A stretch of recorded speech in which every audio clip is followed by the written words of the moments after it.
Hello po sa inyong lahat. Isang magandang umaga po sa inyong lahat.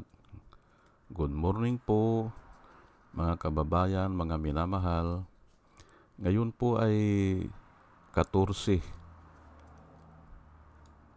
14 ng September 14, 2024. At ang oras po dito sa Los Angeles, California ay 7:34, alas 7:34 ng umaga. At araw po ngayon ng Sabado, kaya medyo late tayo ngayon ng isang oras sa vlogging natin.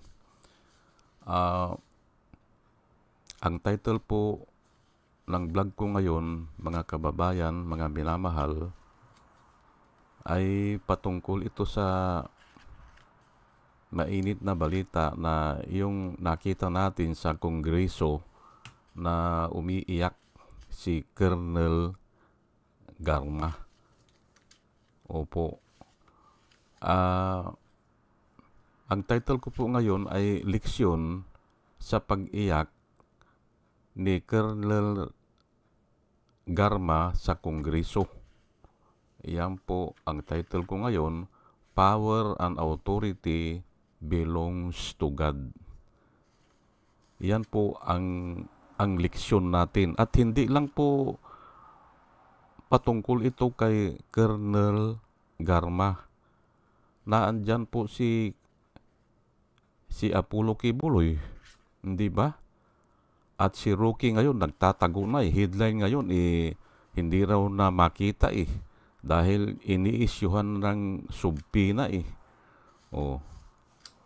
Ayan po ang aral o ang lesson na gusto kong ipanhik sa inyo. That power and authority belongs to God, and Him only we shall serve. Yan po. Lahat po ng authority dito sa lupa ay may pinanggalingan, at ang pinanggalingan po niyan ay ang Diyos. At binibigay lang niya yan sa mga tao, pansamantala. Ulitin ko pansamantala. Hindi po eternal yan. Yan ang dapat nating intindihin. Opo. At ito nga ay nagpapasalamat ako kasi mayroon tayong concrete example. Ngayon ko lang tatalakayin ito na ito lang ang topic ko. Power and authority belongs to God. Actually, pwedeng dalawa yan na pwede kong talakayin at saka yung the love of money. Pero ihiwalay ko yung the love of money is the root of all evil. Ito na lang muna, that power and authority belongs to God. Patungkol nga dyan sa nangyayari kay Kibuloy, na ang sabi ni Kibuloy ay, hindi ako pahuhuli ng buhay. Hindi mo pwedeng sabihin yan kasi hindi mo nga hawak ang panahon. No one holds the future. Or yung kanta ni Elvis Presley na Tom Jones, tomorrow is a promise to no one. Ayan po, hindi ba? Yun ang kanta ni Tom Jones. Tomorrow is a promise to no one. Ayan po. Hindi ba? Ay lumagpas na po sila yan Lumagpas sila sa pagmamalaki. Opo, lumagpas sila sa dapat sa katayuan bilang isang tao. Opo, na dapat iniintindi nila na ang kapangyarihan ay lahat ng iyan ay nanggagaling sa Diyos. Alam naman nila yan Alam po nila yan kasi nga sa Romans 13, yan po ang binabanggit palagi ni Kibuloy at saka ni Duterte at saka lalo na yung mga vloggers nila noong 2016 na kung saan nanalo si Duterte. Romans 13 po, obey governing authority because there is no authority that is not established by God. Yan po ang binabanggit nila. O, adi, nanggaling pala sa Diyos yan. Ay bakit lumagpas po kayo sa kapangyarihan nyo? Kung pumatay, ito pong kaso ni Colonel Garma ay talagang grabe po ito. Grabe. Kung nakinig po kayo dun sa hearing, yung Quadcom hearing dyan sa lower house, ay grabe po. Kasi magagaling po yung ating mga kongresista. Isa-isa, mayroon silang tinatanong o talagang parang napanood na natin sa panorama yung buhay ni Colonel Garma. Hanggang dito sa naging siya, PSC, Philippine Charity Sweepstakes ata yan, General Manager, na kung saan bilyon po ang pera na dumadaan dyan. Oh. Ayan nga. Dapat i-remind sila na yung power nila is from God. Ayan po pero sumobra sila. O kaya ang sinasabi po kasi ng Biblia patungkol diyan ay akala nila wala nang katapusan yan. Kaya sumobra sila. O kaya inakala nila o gusto nilang ang kaso kasi gusto nilang mangyari na sila na lang. Ganun po ang nasa kapangyarihan. Ganun po yan. Kaya nga ito si Duterte, sinasabi ko na sa inyo, kaya siya nagpapatay para makontrol niya ang tao. Matatakot ang tao eh. Kanina nga, yung mayroon vlogger akong nakita pati nga yun sa Lamay, na alam ko naman yan kasi nababalitaan ko rin pati sa Lamay, ayaw na makipaglamay ang mga tao kasi pag nakipaglamay, identify na sila ang susunod na papatayin. Opo, alam ko po yan. Iniaabot na lang yung abuloy kasi ayaw nang pumunta sa Lamay. Kasi nga baka mapagkamalan na adik o kasamahan o kaya ay pwede silang ilista sa listahan. Ganun po yan. Reign of terror po yun eh. Nagsabog sila ng reign of terror. Ayan po. Kasi may purpose sila. Gusto nila manatili. Gusto nila kung ano yung power nila, dagdagan pa yun. Lahat susunod. Ganun po yan. At pag hindi sumunod, kakasuhan nila o papatayin nila o ibibilanggo nila o tatanggalin nila ng lisensya. Ganun sa ginawa nila sa ABS-CBN. Ganun lang po yan eh. Pero alam ko, nangako po ang Panginoon na vengeance is mine. Do not take revenge, my friend. Sabi po, vengeance is mine. I will repay. O, ako ang sisingil o ako ang magpapabayad sa kanila. Ganun po yan. Kaya nga ngayon, yan ang nangyayari. Yung pag-iyak na yan ni Colonel Garma,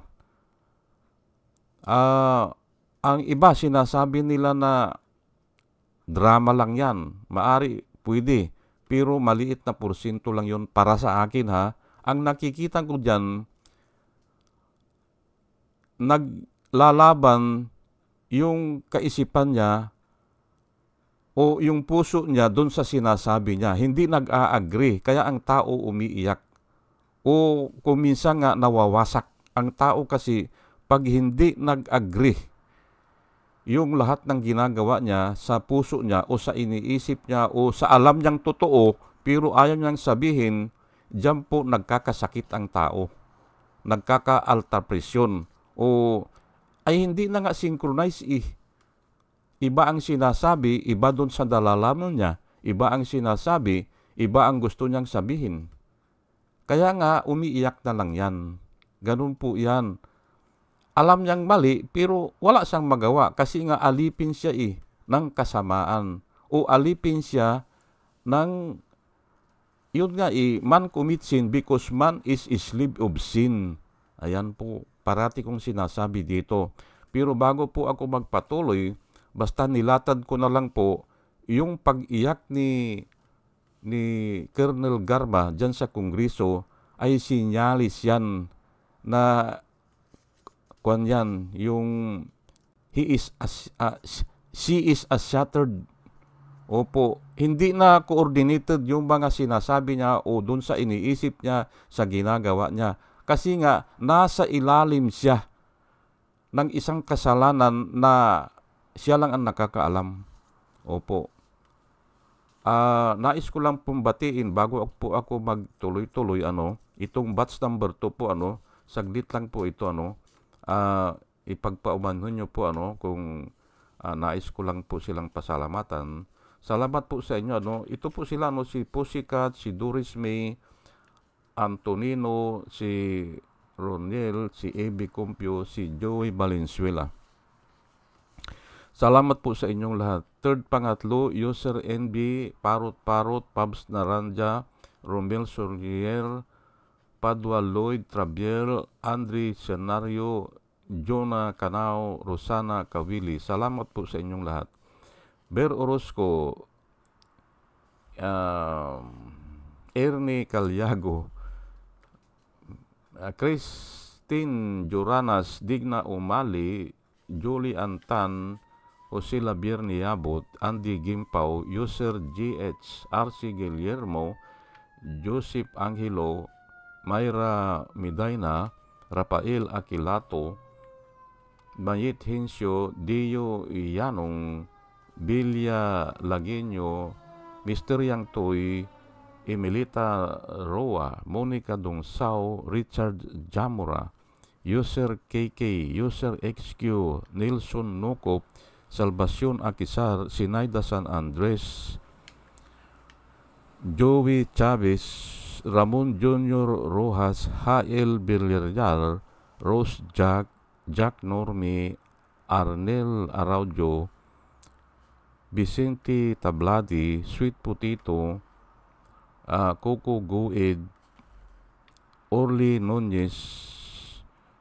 Estrella Rombano, Arian Mendoza, Nieves Olaveres, Aldrin Impalmado, Malaya Mendoza, Rolando Dordas, Mer Cabrera, Rolando Oliver Mamon ng La Paz, Iloilo, Ana Marie Aldisimo, Eli Casli, Marias Rivera, Marudaan, Manuel Diwa, at saka si Arbin Silot. Salamat po sa inyong lahat. At ito naman po ang mga vloggers na nire-recommenda ko po sa inyo na ating suportahan o panoorin. Ito po sila, si Michael Apasible Bulletin, Atty. Insurrecto, Bunyog Pagkakaisa, Vlogcaster Armandin, Engineer Tuto Kausing, Aling Marie, Mr. Sa Totoo Lang To, Christian Isguera, PMTGR Vloggers, The Action Man, Roy Japantors, Divina Apostol, CG Pischay, Kapihan ni Artat Ago, Demjus Journey Kakamping, Ang Batas with Attorney Claire Castro, at saka yun si Ka Waldi Carbonil. Ugaliin po natin na makinig po sa kanila at marami po tayong matututunan sa kanila. At nakikita ko po na yung sinasabi nila ay totoo at para po sa bayan. Opo, sila ay nagbablog para sa bayan. Opo, o sige po at tayo po ay tuloy-tuloy na sa ating discussion. Ang title po ay Leksyon sa Pag-iyak ni Colonel Garma sa Kongreso. Power and authority belongs to God. Kung minsan po, pinapalitan ko itong title kasi nga ayaw i-accept ng YouTube. Kung parang mali ang title mo o may aywan ko kaya ako minsan nag-iiba po yung title ko, kasi nga ayaw i-accept dun sa YouTube eh. Kaya binabago. Ngayon ay ito po ang Bible verse, pumili lang po ako ng 4, pero kung may 100 Bible verse yan, pwede ako magbigay dito, pero kulang po ang oras eh. At palagay ko, sapat na itong 4 na ito, na iparinig sa inyo para maintindihan nyo that power and authority belongs to God. Opo. Psalm 62, verse 11, God has spoken once. Twice I have heard this. Sabi po ito ni King David. That power belongs to God. Ayan po, hindi ba? Kung nagbabasa po kayo ng Biblia at nabasa nyo yan at miniditate nyo, hindi po kayo gagawa ng malalaking kasalanan. Kasi nga dito God has spoken once. Sinabi na pala ng Panginoon yan. Twice I have heard.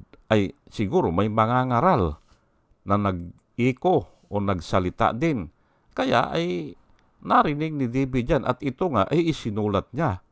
That power belongs to God. Ayan po, hindi ba? Matthew 28, verse 18. And Jesus came and spoke to them, saying, all authority has been given to me in heaven and on earth. Ayan po ang sinabi niya. Ito yung malapit na siyang aangat. Opo. Na-resurrect na siya dito. Opo. Ito yung panahon na paalis na siya. Opo. Aangat na nga siya sa alapaap ito Ang sinabi niya, and Jesus came and spoke to them, saying, all authority has been given to me in heaven and on earth. Yan po ang sinabi niya. Bago siya lumisan o bago siya umangat papuntang langit. Ayan po, John 19, verse 11 po. Ito po yung tinatanong siya ni Poncio Pilato na kung minsan kasi may mga question kasi na paulit-ulit na lang At pag paulit-ulit na ang question, hindi na niya sinasagot. Opo, yun po ayaw nang sumagot ni Jesus Christ. Kasi naipaliwanag na niya Ayun po. Kaya tinanong siya ni Poncio Pilato, bakit ayaw mong sumagot? O bakit ayaw mo akong sagutin? Hindi ba kanya na I have the power to crucify you and I have the power to release you? Yun ang sinabi ni Poncio Pilato. Ay gobernador siya Diyan siya area na yan Diyan sa Jerusalem, Judea na yan Ay tama naman yung sinabi ni Pilato, I have the power to crucify you and I have the power to release you. Ayan po, bilang isang governor ng yan sa area na yan. At yun nga, may batas sila na ang pagpatay o hatulan ng kamatayan ng isang tao, sila lang pwede. Wala nang iba. Sila lang. Yung Roman authority lang. Ayan po, nasa batas nila yun. Ngayon ay sinabi naman ay sumagot po si Jesus Christ dito sa John 19 verse 11. Jesus answered, you could have no power at all against me if had not been unless, sabi niya, unless it had been given you from above. Yung po ang sinabi ni Jesus Christ. Therefore, the one who delivered me to you has the greater sin. Ayan po ang sinabi. Ay naintindihan po naman natin, hindi ba? You have no power at all, sabi niya, over me, unless it is given to you from above. Yun po ang kabisado kong version. Wala kang kapangyarihan sa akin kung yan ay hindi ibinigay sa iyo ng itaas o ng Diyos. Ang ibig sabihin yan. At dito po kinuha ni Paul, remember, lahat po ng tinatalakay ni Paul, may pinanggalingan yan. Yung sinabi ni Jesus Christ, pero ini-explain niya doon sa Romans 13, na obey governing authority because there is no authority that is not established by God. O para sa akin, kung ako ang susulat ng Biblia, that is not granted by God or that is not allowed by God or that is not permitted by God. Lahat po ng nangyayari ngayon ay may alam po ng Diyos yan at may permission yan. Opo. Pati nga yung ibon na 2.5 na binibili yan sa palengke nung bata ako. Maliliit lang yan. Wala namang kwan yan wala namang laman yan Pero yung iba, kinakain yan. Niluluto yan. Iniihaw namin yan mura lang yan. Pero ang sabi ni Jesus Christ ay, yang ibon na yan, hindi mahuhulog yan kung hindi walang pahintulot sa Ama. Sabi niya, yung mga ibon, ay ito nga ang sinabi niya. Kaya dito ay medyo kinabahan din nakarecord po sa Biblia, kinabahan din si Pilato nung sinabihan siyang ganito. Ito po ang patunay na lahat ng authority ay nanggagaling po sa Diyos. Kasi sabi niya, you could have no power at all against me or over me unless it has been given to you from above. Maliwanag po yan, hindi ba? Ay kaso nga ang tao po kasi ay nagiging palalo. Iyan po ang problema ng tao. Kung nabigyan po ng kaunting authority, katulad yan, naging presidente, hindi ba? Si Duterte. Ako naniniwala ako na hindi dinaya yun. Naging presidente siya, pero marami siyang nabudol Pero ako, hindi ako nabudol. Kasi nga, pinag-aaralan ko yung mga salita niya Puro kalukuhan kako itong tao na ito. Pag nagsalita siya ng 1, 2, 3, magkukonklusyon na ako. Hindi doon sa mga ginawa niya kasi hindi ko naman pinag-aralan ang buhay niya Yung mga salita niya po, doon ko na-filter na siya ay mapagbalat kayo o mapusok o walang galang sa Diyos. Dahil doon sa mga sinasabi niya. Pag ganyan po ang leader, ay ito na nga, lumalabas na ito si Colonel Garma, na medyo magandang babae din ito Lumalabas na mayroon silang appear. Ay kung ganyan po ang tao na gagawin nating presidente na kung sino-sino na lang babae, i-discuss ko po yan sa susunod. Alam nyo ba mga kababayan, if you commit adultery, you are giving yourself to someone else. Remember, ang sabi ng Diyos, the two shall become one flesh sa marriage. Pero yung ginagawa nila para silang mag-asawa, ay hindi pa malinaw yan ngayon, pero darating yan, yung investigasyon na yan, at marami na nagkukonklusyon dyan kasi nga ginawa siyang general manager ng PECSO na ang dami nag-a-apply dyan, mga attorney, mga magagaling talaga. Ayun balikan ko sa sexual immorality po, you are giving yourself to someone else. Ayan po the two shall become one flesh. Kaya kung prostitute yung yung yung kuan mo, kinakasama mo, ang tendency niyan, kasi they have become one place nagiging ganun ka na rin. Kung mayabang yan, o palalo yan, yung kinakasama mo ngayon, every time po yan, every time. You are giving yourself. Ngayon, kung may 3 ka ng kinakasama, o 4, 5, o 7, ay wala ka na sa sarili mo. Wala na. Because you are giving At isang patunay po yan na you are giving yourself. Kahit na hindi mo asawa yan, o nasasaktan ka rin kung magkahiwalay kayo. Opo.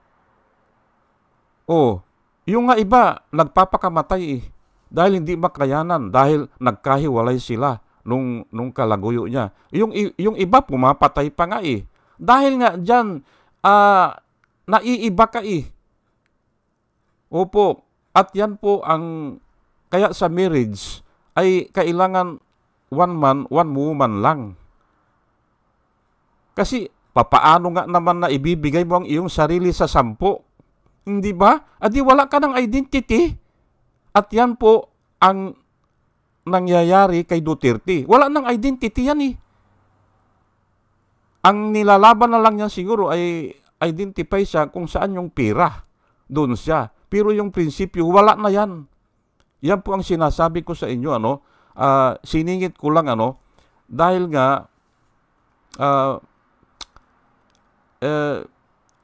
yung pag-iyak yan Opo. Ngayon, ay, yung nga ang sinabi ni Jesus Christ, you could have no power at all over me if it is not given to you from above. Therefore, the one who deliver me to you, ayun nga, yung mga Pariseo yan Ang mga Pariseo po ay nasa Jerusalem po yan. Opo. The one who deliver me to you has the greater sin. Seat of power kasi ang Jerusalem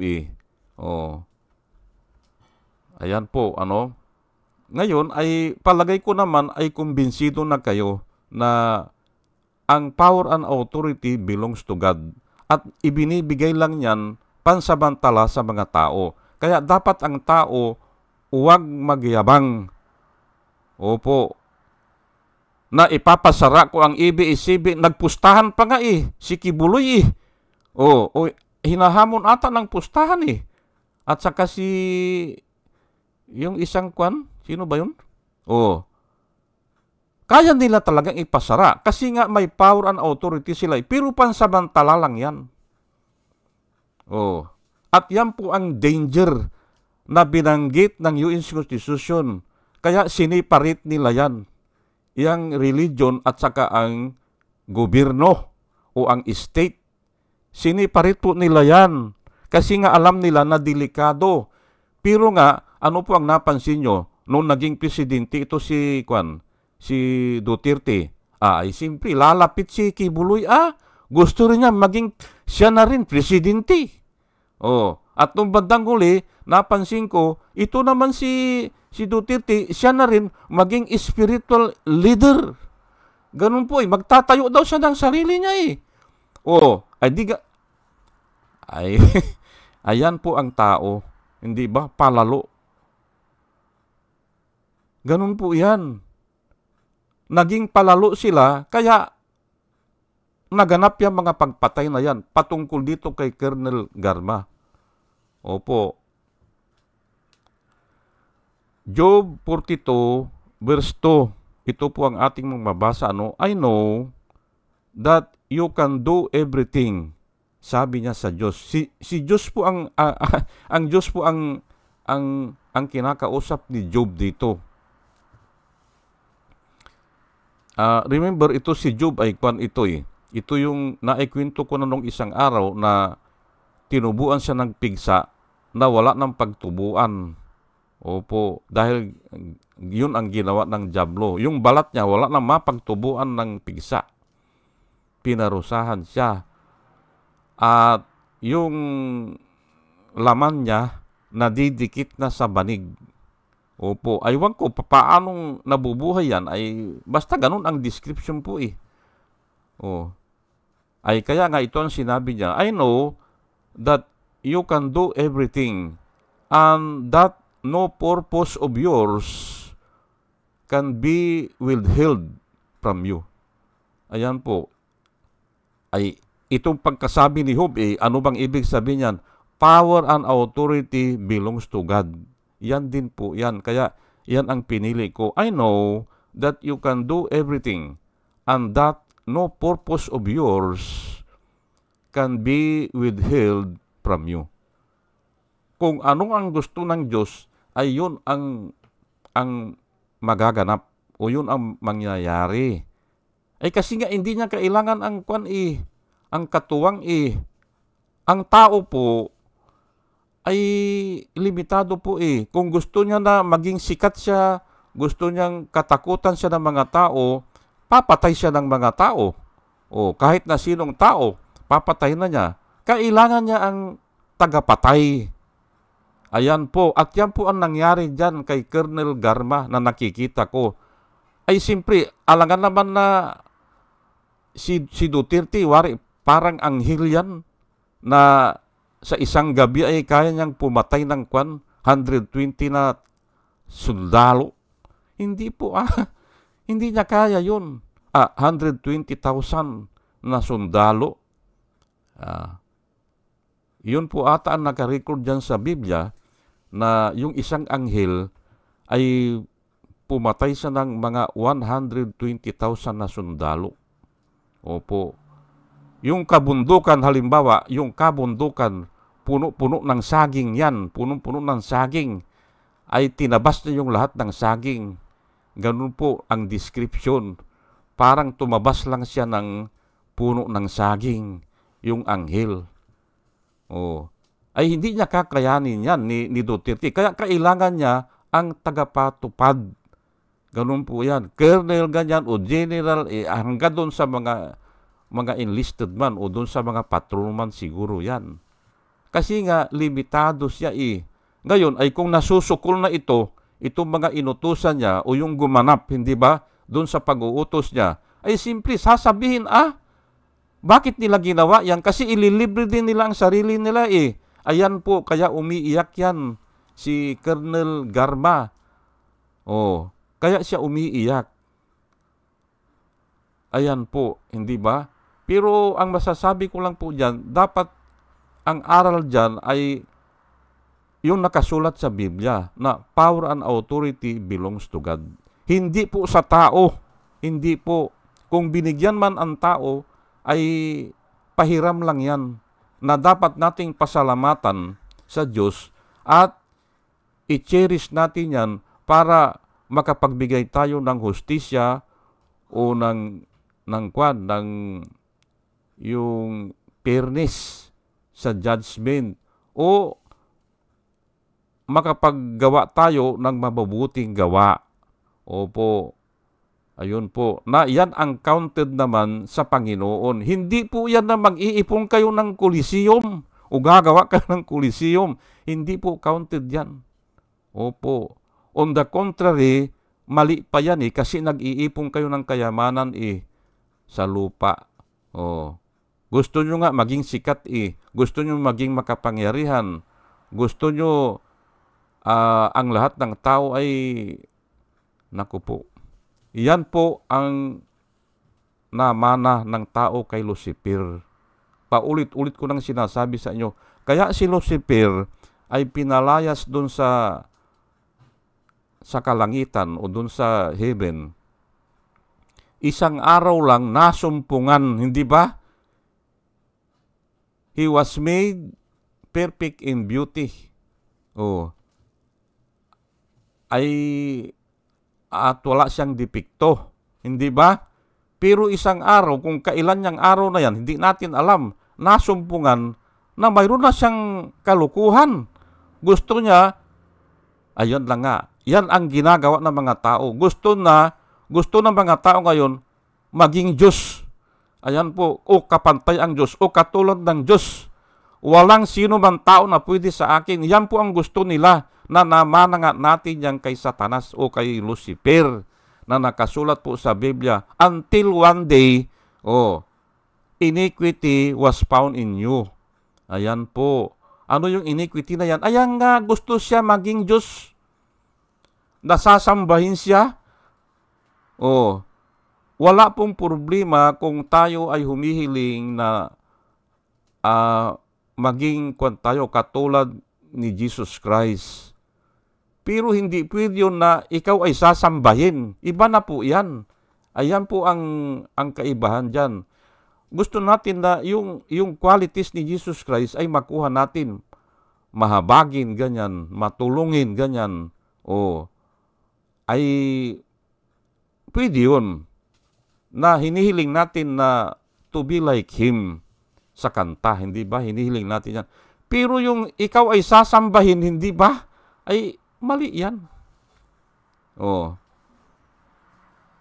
Ayan po mga kababayan, at palagay ko po ay mayroon po tayong natutunan sa ating pakikinig at dinadalayan ko po sa Panginoon, mga kababayan, mga minamahal, bago po ako mag-umpisa na sana sa ating pakikinig ay makakuha po tayo ng wisdom na nanggagaling po sa Diyos. Sige po mga kababayan, mga minamahal, muli ay isang magandang umaga po sa inyong lahat. Good morning po sa inyong lahat. Hello po at salamat po sa inyong pakikinig. Salamat po ng marami.